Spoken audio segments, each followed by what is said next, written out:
Okay, recording on. Hello भाई लोग, तो कैसे हैं आप लोग। तो आज मैं आपके सामने एक बार फिर से आ गया हूँ 23 फरवरी के इंपॉर्टेंट करंट अफेयर्स को लेकर। हम लोग इसे देखेंगे गौती क्लास में गौतम कुमार के साथ। आइए चलिए शुरू करते हैं। चलिए, वो आज बिहार स्पेशल से कुछ खास नहीं है, तो इसीलिए ये कॉलम हम लोग का खाली है। आगे बढ़ते हैं। नेशनल से एक खबर आ रही है। तो कृषि क्षेत्र में डीजल को अक्षय ऊर्जा से बदला जाएगा। मतलब कि कृषि क्षेत्र में जो भी कृषि के संयंत्र हैं जो कि डीजल से चलते हैं, जैसे जनरेटर हो गया, ट्रैक्टर हो गया, है ना, पंप हो गया, कुछ भी, अब उसे अक्षय ऊर्जा से बदला जाएगा। अक्षय ऊर्जा में क्या क्या हो सकता है? सीएनजी भी हो सकता है, सौर ऊर्जा भी हो सकता है। देखते हैं इसमें क्या है, सरकार का क्या प्लान है। तो इसके बारे में हम लोग डिस्कस कर लेते हैं ना, तब और ज़्यादा क्लियर हो जाएगा। तो देखिए, अभी हाल ही में केंद्र सरकार ने 2024 तक कृषि क्षेत्र में नवीनकरणीय ऊर्जा के साथ डीजल को बदलने का महत्वाकांक्षी लक्ष्य निर्धारित किया है। तो सरकार ने 2024 तक का लक्ष्य रखा है कि कृषि में जितना भी डीजल संयंत्र चल रहा है, उपयोग हो रहा है, उसको ये नवीकरणीय ऊर्जा से या फिर अक्षय ऊर्जा से बदल दे। ठीक है ना। तो यह लक्ष्य 2030 तक गैर जीवाश्म ईंधन की हिस्सेदारी बढ़ाने की सरकार कर प्रतिबद्धता के तहत निर्धारित किया गया है। तो देखो 24 तक ये, अब ये 30 तक ये मान के चल रहा है कि हम ऐसा कर लेंगे। पहले 24 है, फिर 30 है। थोड़ा इसके बारे में और जान लेते हैं भाई। तो देखो, सरकार का इसमें बहुत ज़्यादा नहीं है। तो सरकार का बेसिक मोटो ये है कि जो भी किसान जो भी संयंत्र का यूज करते हैं ना, जो कि डीजल से चलता है, मतलब कि जीवाश्म ईंधन से चलता है, उसको अक्षय ऊर्जा से बदल दे। अक्षय ऊर्जा में क्या क्या आ जाएगा? अक्षय ऊर्जा में सोलर एनर्जी आ जाएगा। अब उससे अच्छा और क्या हो सकता है? सब कुछ उससे बदला जाएगा। तो देखिए, तो यहाँ से दो चीज़ और निकल के सामने आता है। आपने कुसुम योजना के बारे में नाम सुना होगा। कुसुम योजना, आपने इसका नाम सुना है? कुसुम योजना के बारे में ये क्या, थोड़ा इसके बारे में मैं आपको बता देता हूँ, तब आप जाके इसको रिलेट कर पाएंगे। तो किसान ऊर्जा सुरक्षा एवं उत्थान महाअभियान योजना, मतलब कि किसान ऊर्जा, इसको इंग्लिश में ऐसा लिखा जाता है KUSUM। यहाँ पे किसान ऊर्जा सुरक्षा उत्थान महाअभियान योजना की घोषणा 18-19 में जो बजट आया था, इसका वो घोषणा उसी वक्त किया गया था। जो कुसुम योजना का उद्देश्य किसानों को अतिरिक्त आय अर्जित करने के लिए खेतों में सौर पंप चलाने और बंजर भूमि का उपयोग कर सौर उत्पादन करने के लिए प्रोत्साहित करने का प्लान है। ठीक है ना। इसके तहत सोलर पंप लगवाने पर 90% की सब्सिडी केंद्र सरकार देगी। मतलब कि सरकार बोल रहा है कि आप जो परंपरागत जो चीज़ को यूज कर रहे हैं उसको छोड़िए और सौर ऊर्जा की तरफ बढ़िए। इसी तरीके का एक प्लान और है, एक योजना और जिसको हम लोग सौभाग्य योजना के नाम से जानते हैं। सौभाग्य योजना, इसके बारे में आपने सुना ही होगा, ये भी पुराना है। तो देखिए, प्रधानमंत्री सहज बिजली हर घर योजना को ही हम लोग सौभाग्य योजना बोलते हैं। घरों को बिजली प्रदान करने के लिए केंद्र सरकार की एक योजना है। इसका उद्देश्य एक निश्चित समय अवधि में देश के सभी घरों तक बिजली पहुंचाना है। बिजली कनेक्शन के लिए 2011 में जो आंकड़ा जो सामने आया था जनगणना का, उसी को आधार बनाया गया है। आगे बढ़ चलते हैं। आगे क्या है? अगला है इंटरनेशनल खबर, मतलब कि यहाँ से चलते हैं। तो भाई देखो, नेपाल से खबर आ रहा है कि भाई नेपाल के मुख्य न्यायाधीश पर महाभियोग। थोड़ा इसके बारे में जान लेते हैं कि भाई आखिर मुख्य न्यायाधीश पर महाभियोग चलाया जा रहा है नेपाल में, तो क्यों चलाया जा रहा है? क्या ये हमारे देश में भी हो सकता है कि नहीं हो सकता है? देखते हैं। चलिए, अभी हाल ही में नेपाल के मुख्य न्यायाधीश, जिनका नाम है चोलेन्द्र रामेश्वर JB राणा, ठीक है, चोलेन्द्र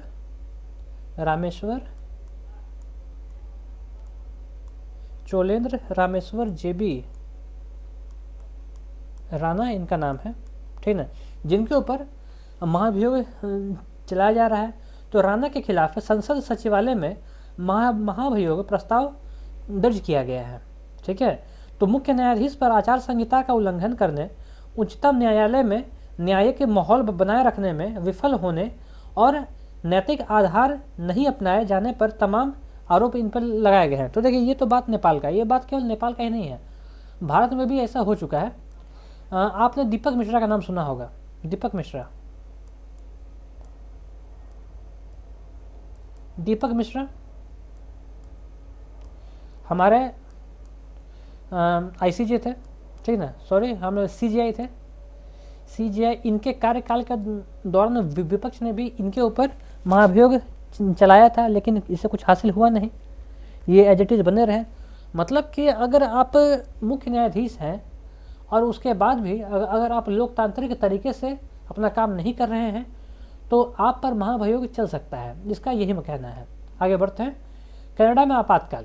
तो कनाडा में अभी आपातकाल लग गया, अभी पिछले 50 वर्षों में पहली बार कनाडा में आपातकाल लगा है।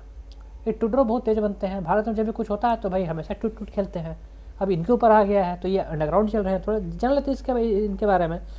तो कनाडा में कोविड शासन को ख़त्म करने की मांग अभी भी जारी है, ठीक है ना, और जिसके खिलाफ में इन्होंने वहाँ पर आपातकाल लगा दिया। तो ये मांग कौन कर रहा है भाई? तो ये मांग कर रहा है वहाँ के ट्रक ड्राइवर। वहाँ के ट्रक ड्राइवर ऐसी मांग कर रहे हैं और ये अपने ट्रकों को हाईवे पर ही छोड़ दिए हैं और जाम लगा के छोड़ दिए हैं। अब बोल रहे हैं कि भाई सब कुछ हटाओ। तो अब सारे ट्रक ड्राइवर अब जस्टिन ट्रूडो से इस्तीफा भी मांग रहे हैं। तो अब उनको ऐसा नहीं करना पड़े तो इसलिए उन्होंने आपातकाल लगा दिया भाई। तो 50,000 से ज़्यादा भी ट्रक ड्राइवर हैं भाई, 50,000 से ज़्यादा ट्रक ड्राइवर अभी रोड पे खड़े हैं न्याय के लिए। और ये महाशय जस्टिन टुंड्रो अभी अंडरग्राउंड चल रहे हैं। आगे बढ़ते हैं। अगला है स्टेट स्पेशल परिवर्तन। परिवर्तन क्या है? परिवर्तन क्या है थोड़ा इसके बारे में हम लोग जान लेते हैं। तो इसे केवल परिवर्तन बोलना सही नहीं रहेगा, इसे मैं अगर लिखूं ऑपरेशन परिवर्तन तब ज़्यादा सही है। ऑपरेशन परिवर्तन तब ज़्यादा सही। ऑपरेशन परिवर्तन ये क्या है, थोड़ा इसके बारे में थोड़ा जान लीजिए। तो अभी हाल ही में आंध्र प्रदेश की पुलिस ने गांजे की खेती और आपूर्ति को खत्म करने के लिए एक विशेष अभियान की शुरुआत की है, जिसका नाम रखा गया है ऑपरेशन परिवर्तन। यह राज्य में अपने तरीके का पहला ऑपरेशन है। यह राज्य की यूनाइटेड फाइट अगेंस्ट ड्रग्स है, United fight against drugs campaign को आगे बढ़ाती है। इस ऑपरेशन के तहत नवंबर 21 से फरवरी 22 तक नवंबर 21 से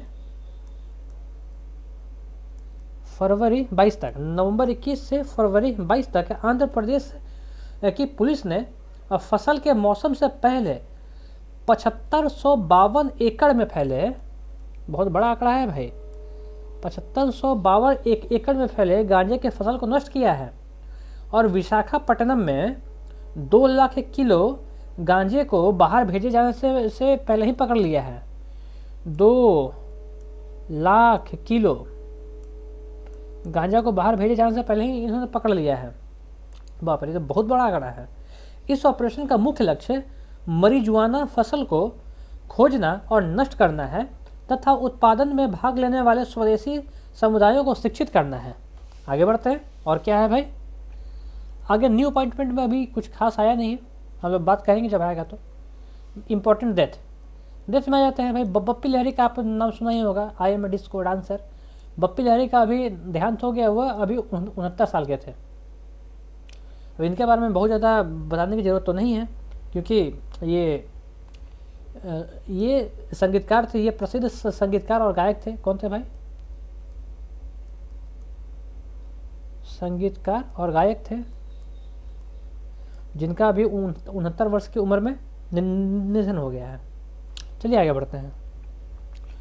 अगला है स्पोर्ट्स। स्पोर्ट्स में हम लोग देखते हैं भाई सबसे बड़ा कुश्ती एकेडमी। तो भाई ये क्या है भाई? सबसे बड़ा कुश्ती एकेडमी है क्या? थोड़ा इसके बारे में बात कर लेते हैं। तो अभी देश में सबसे बड़ा कुश्ती एकेडमी बनने जा रहा है, ऐसा घोषणा किया गया है। मतलब सबसे बड़ा कुश्ती एकेडमी भाई कहाँ पे बनेगा? तो एक बात तो है कि जब दुनिया का सबसे बड़ा तो कैपिटल में ही बना, ये बन रहा है दिल्ली में। दिल्ली के किशनगंज में बन रहा है। किशनगंज दिल्ली के किशनगंज में बना है। तो देखिए, और इसका बनाने का घोषणा कौन किया गया है, किसने किया, तो ये रेल है, भारतीय रेल ने इससे बनाने की घोषणा की है। तो देखो, अभी हाल ही में रेल मंत्रालय ने दिल्ली के किशनगंज में एक अत्याधुनिक कुश्ती एकेडमी स्थापित करने की घोषणा की है, जो भारत की सबसे बड़ी कुश्ती एकेडमी होगी। सही बात है। और इससे जो बनाने का जो लागत आएगा ना, 30.76 करोड़ रुपये इसको बनाने का लागत आएगा। और उसके के साथ ही यह दुनिया भर के तमाम नवीनतम सुविधाओं से लैस होगी। ठीक है, ऐसा इसलिए किया जा रहा है क्योंकि जो भारत के जितने भी जो अधिकतर पहलवान हैं वो रेलवे से ही आते हैं।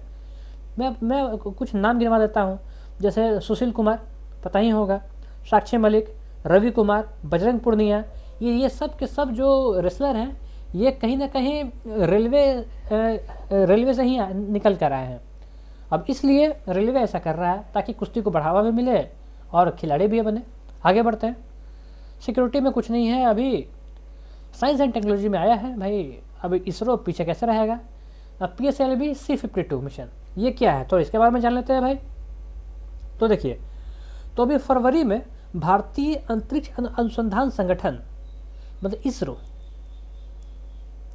भारतीय अंतरिक्ष अनुसंधान संगठन इंटरनेशनल स्पेस रिसर्च ऑर्गेनाइजेशन ने, ठीक ना, PSLV C-52 को सफलतापूर्वक लॉन्च कर दिया है।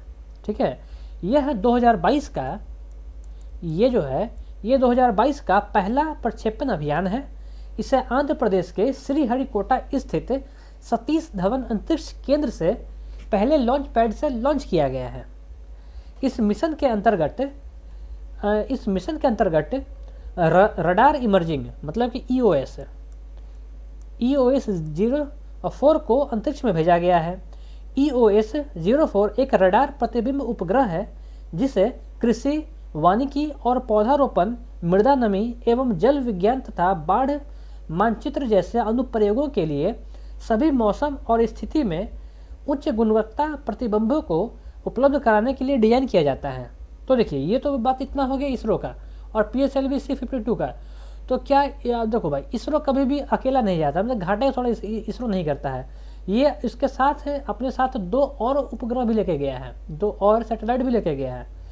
पहला है मैं बताता हूँ कि कौन कौन सा है भाई। तो देखो, लेके गया है इसमें कोलोराडो विश्वविद्यालय, जो पहला है कोलोराडो विश्वविद्यालय बिल्डर की वायुमंडलीय एवं अंतरिक्ष भौतिकी प्रयोगशाला के सहयोग से तैयार किया गया भारतीय अंतरिक्ष विज्ञान और प्रौद्योगिकी संस्थान का उपग्रह इंस्पायर सेट 1 भी शामिल है।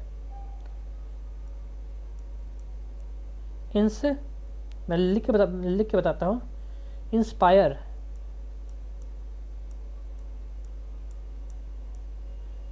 सेट 1 भी शामिल है। इस उपग्रह का मुख्य उद्देश्य आयन मंडल के गति विज्ञान एवं सूर्य की कोरोना ऊष्मीय प्रक्रिया में समझ बढ़ाना है। और दूसरा उपग्रह है, तो दूसरा बारे में जान लेते हैं। तो ये भाई भूटान के लिए है। दूसरा उपग्रह एक प्रौद्योगिकी प्रदर्शक उपग्रह है, ठीक है। इसका नाम है INS 2TD इसका नाम है, ठीक है ना। तो इस उपग्रह को भारत और भूटान के संयुक्त उपग्रह INS 2V के पहले विकास कर भेजा गया है। इसमें एक थर्मल इमर्जिंग कैमरा लगा है जो धरती पर भूमि, जल, वनस्पति आदि के तापमान का आकलन करने में मददगार साबित होगा। आगे बढ़ते हैं। चलिए हम लोग इम्पोर्टेंट डेट को देख लेते हैं कि क्या क्या है। चलिए शुरू करते हैं। 1 फरवरी को हम लोग भारतीय तटरक्षक दिवस के रूप में मनाते हैं। 2 फरवरी को हम लोग 2 इंपॉर्टेंट डे मनाते हैं। पहला है विश्व आर्द्र भूमि दिवस और दूसरा है रूमेटाइडस गठिया दिवस। फिर आगे बढ़ते हैं। अगला है 4 फरवरी को हम लोग विश्व कैंसर दिवस मनाते हैं और सूरज कुंड शिल्प मेला भी मनाते हैं। आगे बढ़ते हैं। 5 से 13 फरवरी के बीच में हम लोग काला घोड़ा दिवस मनाते हैं महाराष्ट्र में। और क्या मनाते हैं, बस इसमें एक ही है। फिर 6 फरवरी को हम लोग महिला जननांग विकृति के लिए शून्य सहनशीलता का राष्ट्रीय दिवस भी मनाते हैं। आता है 8 फरवरी को हम लोग सुरक्षित इंटरनेट दिवस के रूप में मनाते हैं। आगे बढ़ते हैं। आगे आता है 10 फरवरी को हम लोग राष्ट्रीय कृमि मुक्त दिवस मनाते हैं और इसी दिन विश्व दलहन दिवस भी मनाते हैं।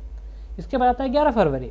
11 फरवरी को बीमारों का विश्व दिवस मनाते हैं और विज्ञान में महिलाओं और लड़कियों का अंतर्राष्ट्रीय दिवस भी मनाते हैं। फिर से आगे चलते हैं 12 फरवरी। 12 फरवरी को हम लोग डार्विन डे भी मनाते हैं और इसी दिन हम लोग राष्ट्रीय उत्पादकता दिवस भी मनाते हैं। आगे बढ़ते हैं 13 फरवरी।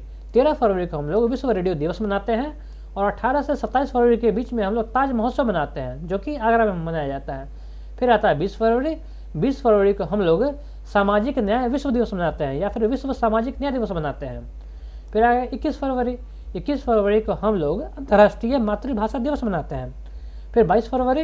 22 फरवरी को हम लोग विश्व स्काउट दिवस मनाते हैं जो कि कल था और आज तो कुछ नहीं है। 24 फरवरी का दिन आएगा तो इस दिन केंद्रीय उत्पादन शुल्क दिवस के रूप में मनाएंगे।